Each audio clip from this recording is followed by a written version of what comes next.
So basically, there are two types of chromatin. You know, first chromatin is called as euchromatin, okay? And second chromatin is called as heterochromatin. So what is the difference between euchromatin and heterochromatin?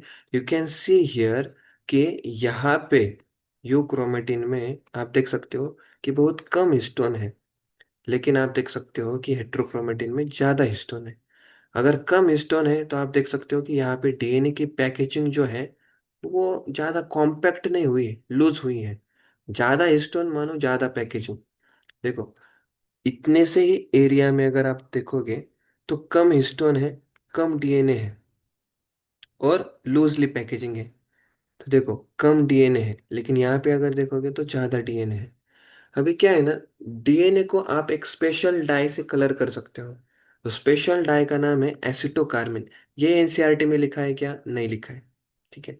लेकिन आप cell unit of life में एक बार देखो कि वहाँ पे एक question आता है बिटवीन द टेक्स्ट। तो उसमें बोला गया है कि DNA can be stain by acetocarmine. तो ये आपको याद रखना है थोड़ा, इस चैप्टर में नहीं, लेकिन याद रखो कि डीएनए को कलर करने के लिए बेसिक डाई की आवश्यकता होती है, उसका नाम है एसिटोकार्मिन। तो ये वाला जो डाई होता है, ये वाला डाई क्या करता है? डीएनए को स्टेन करता है, कलर देता है।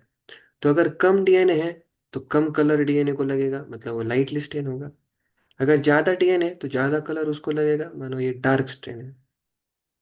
और अब देखो, डीएनए से हम क्या कर सकते हैं? देखो, डीएनए से हम क्या कर सकते हैं?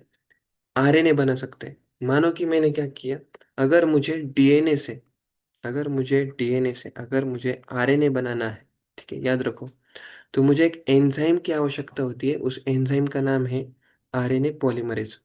तो देखो, आरएनए पॉलीमरेज जो है, जहाँ पे लूजली पैक्ड डीएनए है वहां पे जाके इजीली फिट हो रहा है। तो फिर तब जाके क्या होगा, इस डीएनए से क्या बन सकता है? आरएनए बन सकता है। लेकिन अगर मैं वही देखूं कि ये आरएनए पॉलीमरेज यहाँ पे फिट होगा क्या? नहीं होगा। यहाँ पे आरएनए पॉलीमरेज बाइंड नहीं कर पा रहा है, इसलिए आप देख सकते हो आरएनए नहीं बन पा रहा है। देखो, डीएनए से आरएनए बनाने की प्रोसेस को ही हम कहते हैं ट्रांसक्रिप्शन, याद रखना, ट्रांसक्रिप्शन। तो आप मुझे बताओ कि यूक्रोमेटिन ट्रांसक्रिप्शन कर पा रहा है या फिर हेट्रोक्रोमेटिन ट्रांसक्रिप्शन कर पा रहा है? बताओ, who can do transcription, euchromatin और हेट्रोक्रोमेटिन? यूक्रोमेटिन। यस।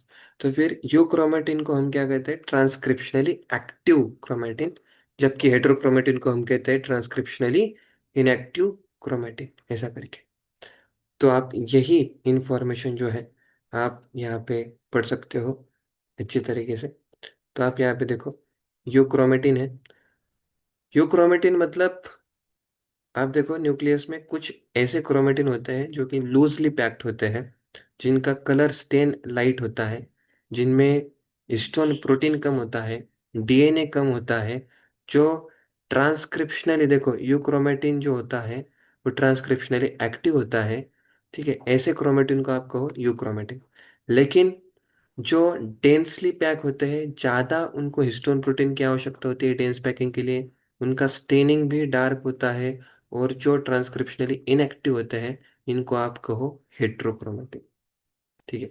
इधर तक बात क्लियर है आप लोगों को? Yes. Yes yes sir. Sir. Okay.